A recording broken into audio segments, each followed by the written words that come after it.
He sets a tray on the table with replacement ribbons and a new paper roll in case someone needs to change shells mid-firefight. He looks at the stream of gobbledygook and wishes very suddenly that he had stayed in school one more year and become a person who knows how to make machines respect themselves.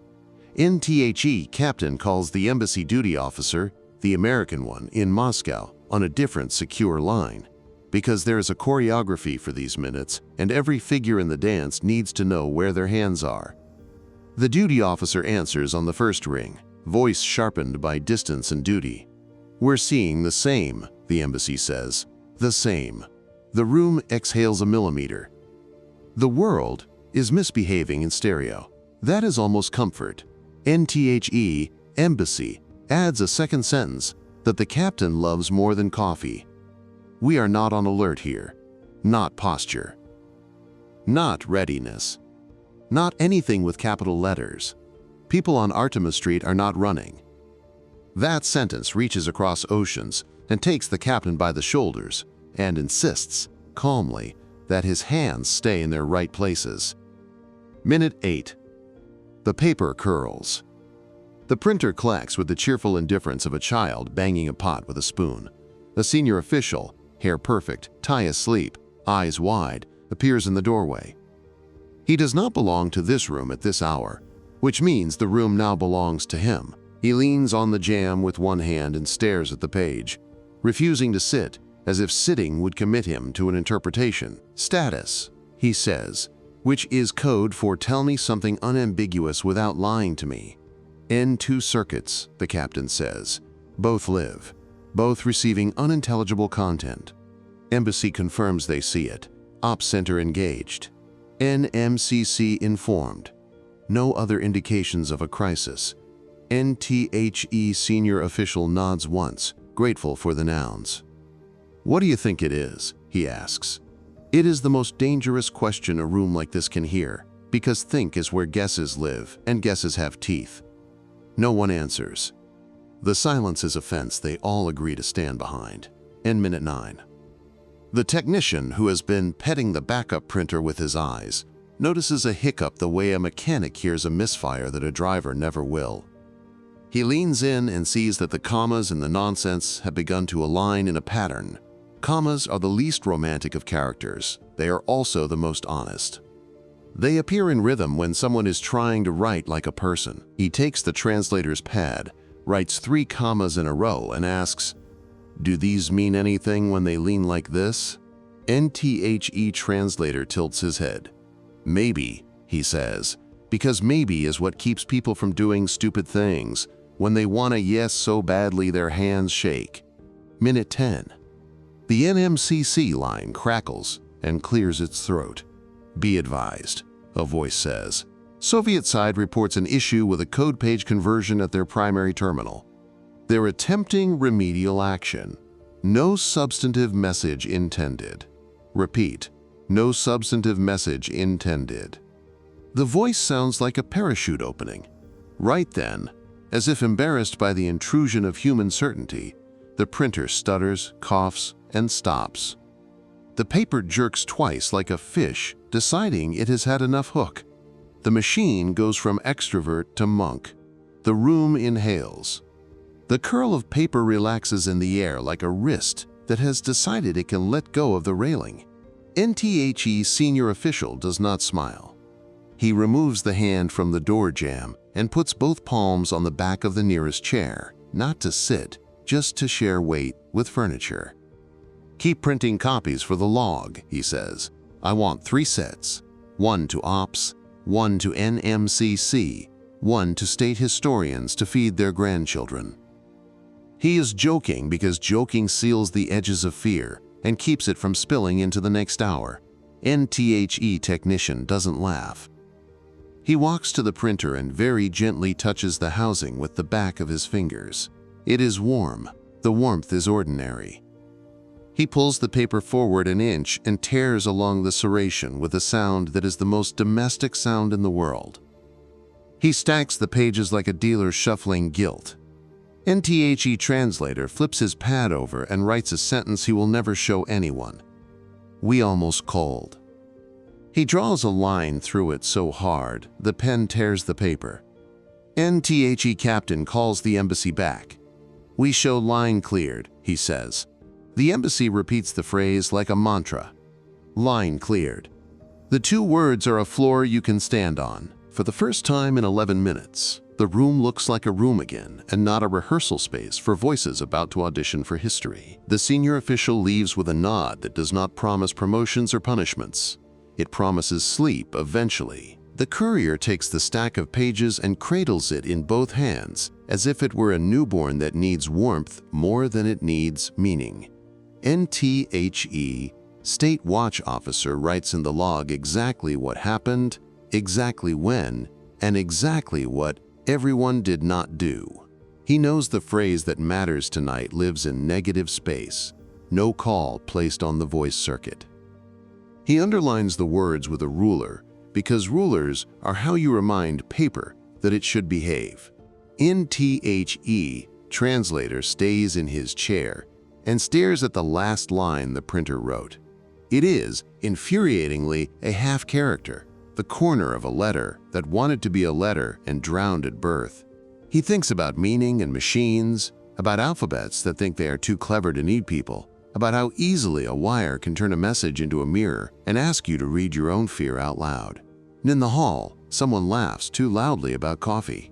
The laugh bounces, realizes it has entered a room with a fresh ghost, and tones itself down to a human scale.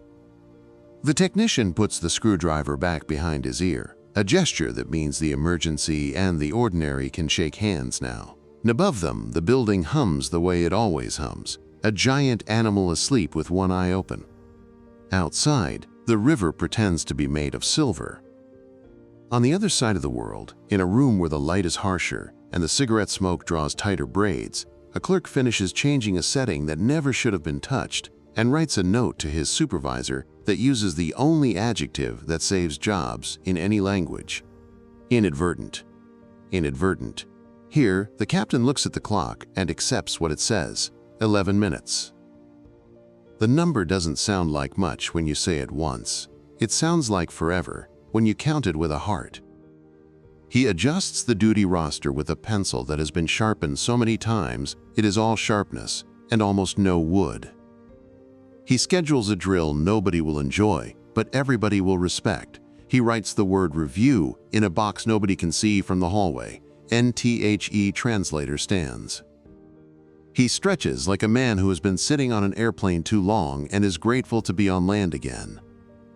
He feels a draft from the ceiling and thinks, absurdly, that the building sighed. He looks at the paper mountain in the courier's hands and wonders which future graduate student will fall in love with these pages, make a thesis out of our nearly, build a small career on our not quite. NHE leaves the room last because someone has to be last.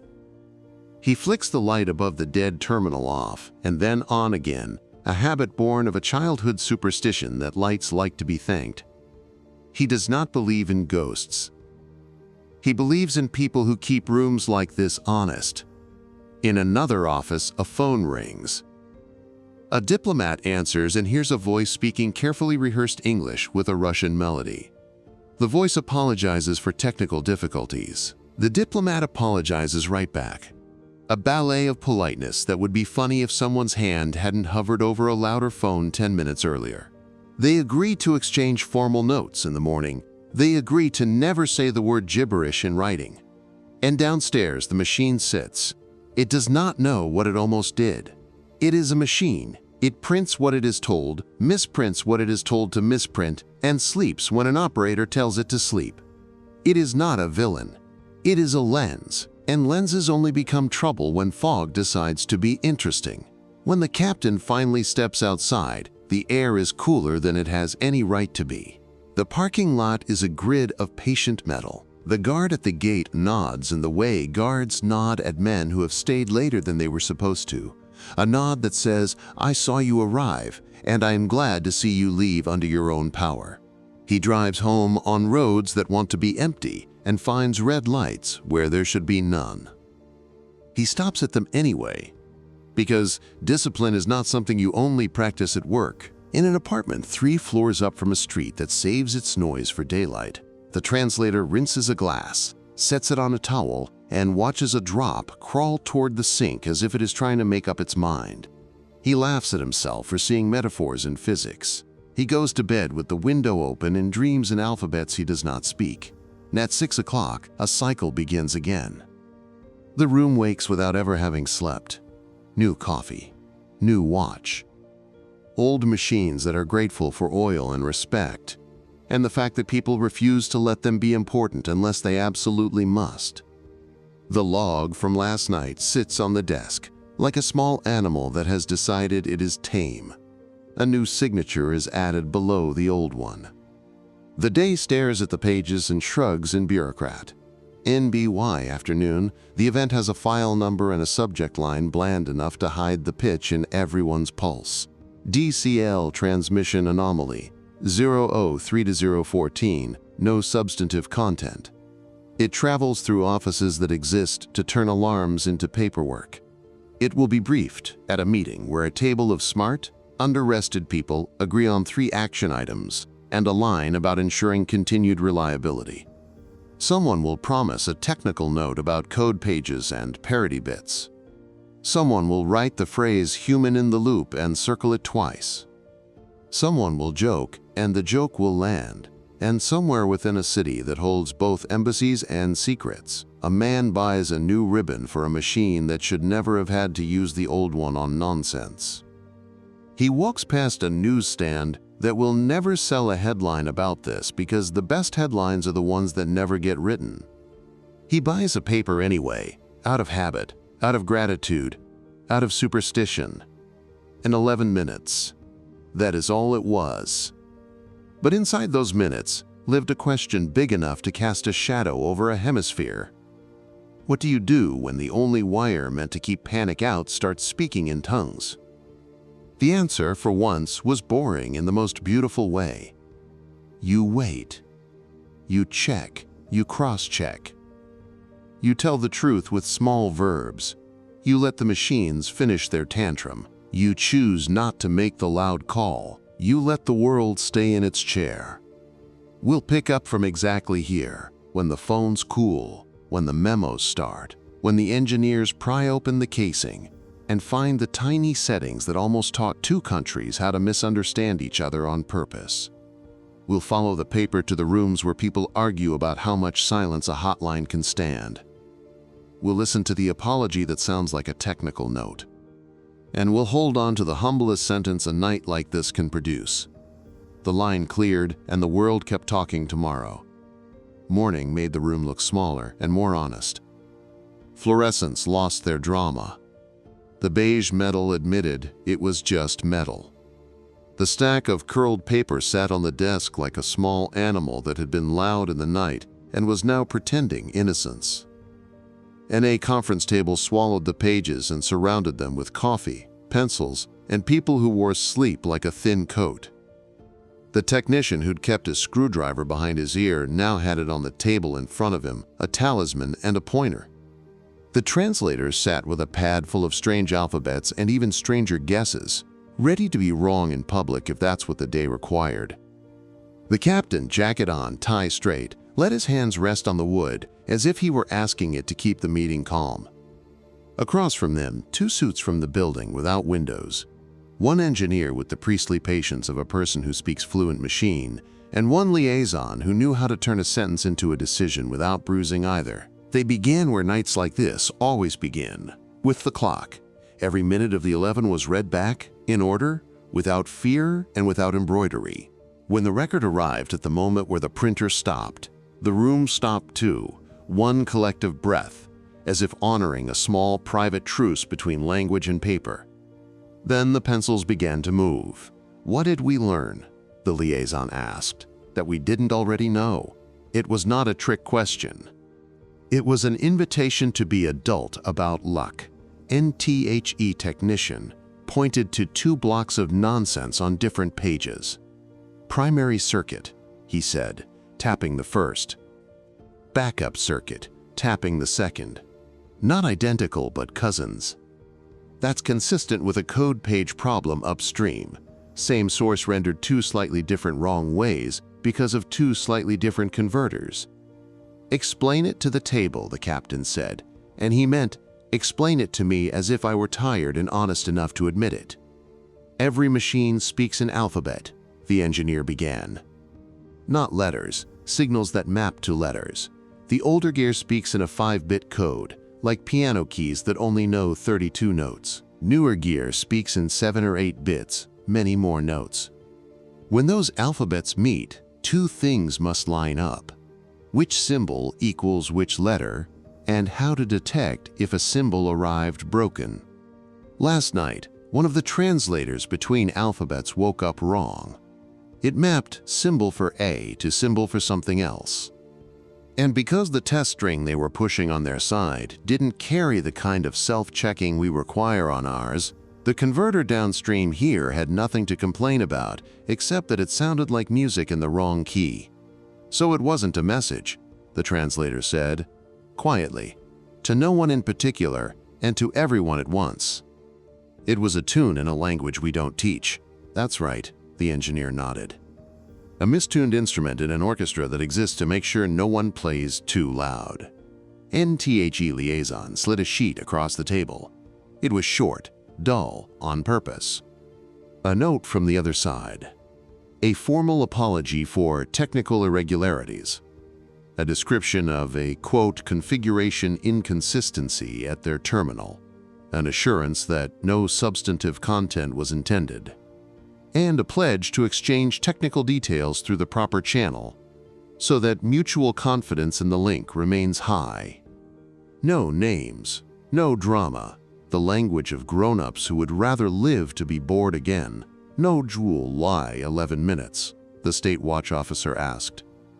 Our notes say their clerk corrected the setting at minute 10 because people take time, the engineer said, even smart ones. Even ones who know exactly where the switch is. You don't slap a wire that touches the floor between capitals. You look, you confirm, you call a friend on your side of the wall, you move carefully. 11 minutes is not the speed of a machine. It's the speed of a human refusing to make a second mistake while fixing a first. NTHE translator traced a curve on his pad that looked like a question mark sitting down. And in those minutes, our rule held. Our rule held, the captain said, and let the sentence sit with the weight it deserved. No voice circuit. No declaration. We did not ask a question that would have sounded like an accusation. We did not encourage their paranoia to put on its boots. There were nods, the small kind that say, I agree because we're still here. NTHE Liaison flipped a page. Recommendations, he said. Let's write the ones that will still make sense when we read them a year from now and can't smell the night on them anymore. First, the technician said, checksum the test. If either side pushes a line test during off hours, the test text should include its own math. Simple parity is not enough. A message that doesn't pass its own arithmetic should be ignored by the receiving printer and flagged, not printed like scripture. Second, the translator added, mandate a header even for tests. A word that survives every code page, test, in both alphabets, and a timestamp in numerals with slashes, not dashes. Dashes and slashes get remapped. Slashes survive. And third, the engineer said, a dual circuit rule for escalation. If both circuits go unintelligible simultaneously, we treat that as a technical failure, unless and until we receive an intelligible call on the coordination path. The voice circuit remains for coordination, not content. We don't reward gibberish by making the loud phone ring. Fourth, the captain said, practice the wait. Drill the human in the loop. We make our midnight crew sit on their hands, with the world pretending to shout, until the second hand passes the point where physics says a rash decision could hurt real people. We put boredom into muscle memory.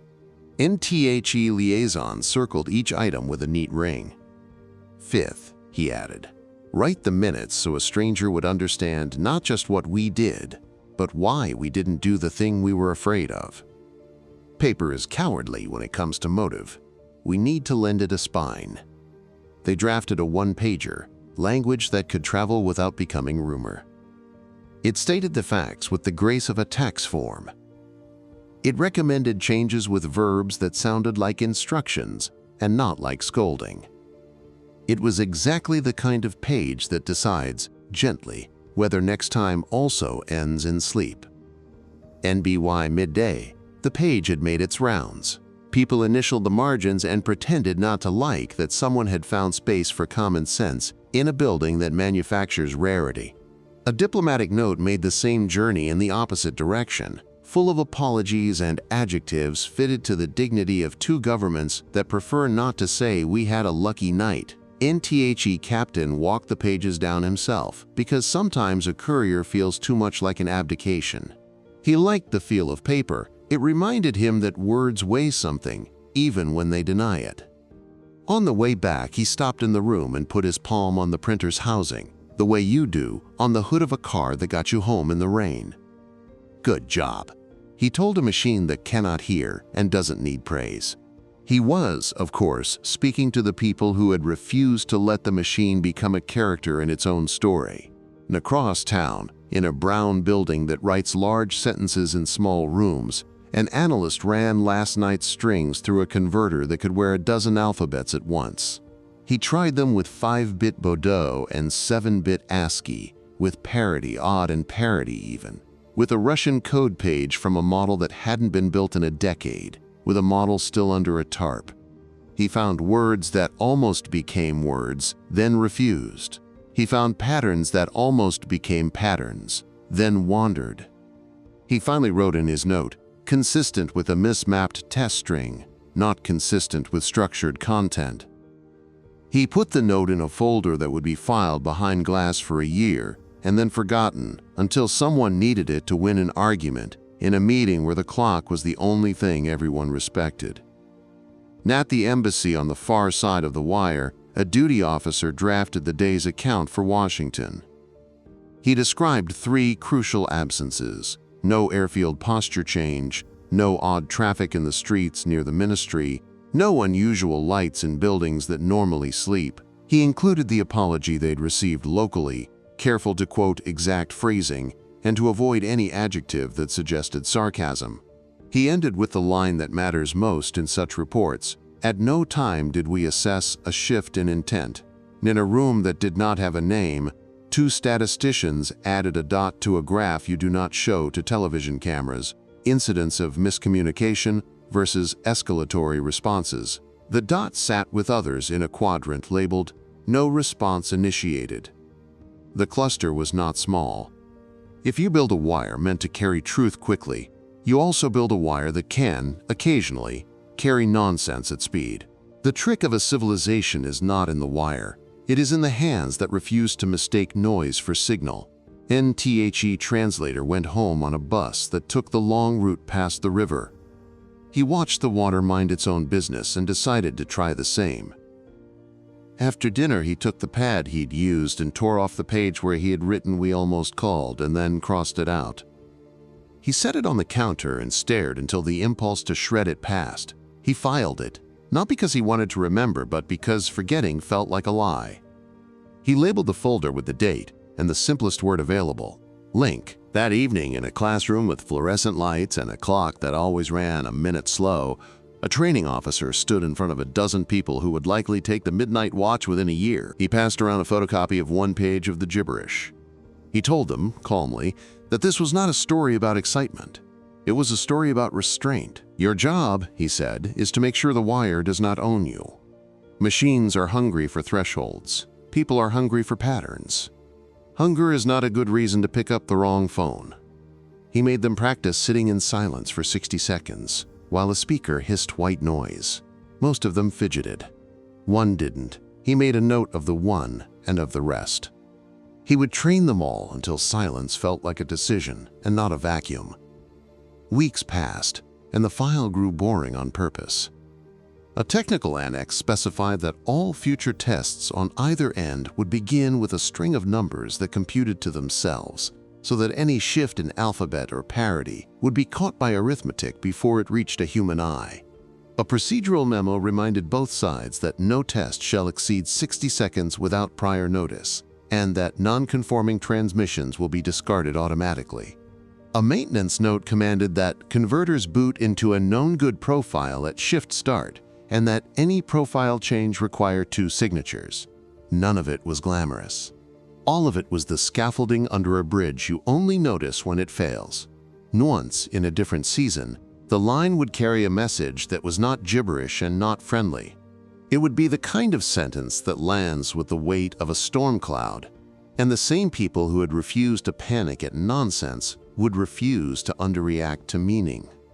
The line would prove, again, that it was not a hotline in the way movies dream of hotlines, a red phone breathing fire, but a teletype that eats punctuation and makes men in sweaters argue about commas. It would also prove that grown-ups can live with inconvenient truths if you give them a wire that behaves like a grown-up too. Years later, someone would ask one of the men at that table to tell the story on camera. He would decline, not for secrecy, for proportion. "It lasted 11 minutes, he would say. "It ended with copy paper and coffee. It doesn't make good television." Then he would smile, because good television is often the opposite of good nights. A young intern in a historian's office would stumble on the file while searching for something with a better headline.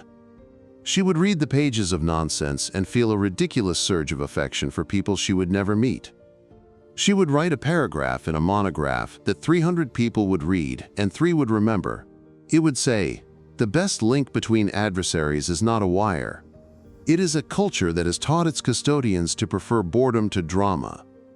Her professor would circle "prefer boredom" and draw a tiny heart, NTHE room, meanwhile aged without noticing. The printers were replaced by units with smoother fonts and less personality. The paper rolls became dust-free cassettes you snapped into place like polite cartridges. The backup circuit grew a cousin over satellite. The once exotic translation between alphabets became a task for chips so small you could lose them in a pocket.